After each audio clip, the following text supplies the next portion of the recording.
आपको परमिशन लेनी पड़ेगी, और अगर एक भी इलाके से कंप्लेंट सामने आ गई तो पूरे इलाके के लाउडस्पीकर उधरवा दिए जाएंगे। निपुण जी। देखिए, हम एक बात करते हैं इसको संवैधानिक नजरिए से पहले। ठीक है। और संविधान की, क्योंकि मैं संविधान में बहुत आस्था रखता हूँ, हम्म। और मैं ही नहीं, हम भारत के 140 करोड़ जो हिंदुस्तानी हैं, हम्म। भारतीय हैं, वो संविधान में पूरा बिलीव करते हैं, और संविधानवाद हम्म। की जो कोरी कल्पना थी वो भारत ने उतार कर भी दिखाई हम्म। है।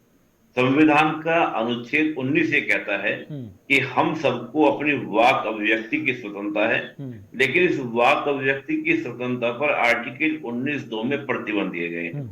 वो प्रतिबंध ये कहते हैं कि आप अगर लोक व्यवस्था को डिस्टर्ब करते हैं हम्म। तो आप पर कुछ युक्ति युक्त प्रतिबंध लगाए जा सकते हैं। हम्म। ये तो एक आर्टिकल 19 कहता है। जी। और वही एक आर्टिकल 25 से कहता है कि हमको अपने धर्म को मानने की आजादी है। हम्म।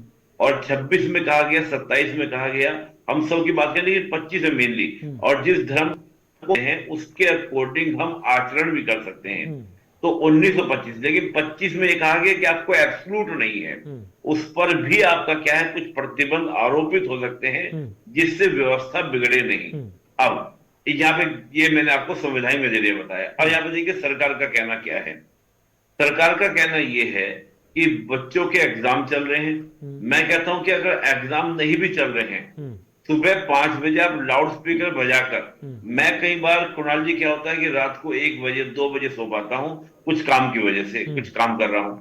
सुबह ही 5 बजे अगर मेरा घर है मस्जिद के पास में और लाउड स्पीकर बजता है और मेरी नींद खुल जाती है, इसका उत्तर कौन देगा? जबकि सुप्रीम कोर्ट ये कहते हैं कि आपको सोने का अधिकार आपका मौलिक अधिकार है, जो आर्टिकल 21 के अंदर क्या संरक्षित है। ठीक है। तो कहीं ना कहीं मेरे 19, 25 और 21 तीनों आर्टिकल का उल्लंघन हो जा रहा है।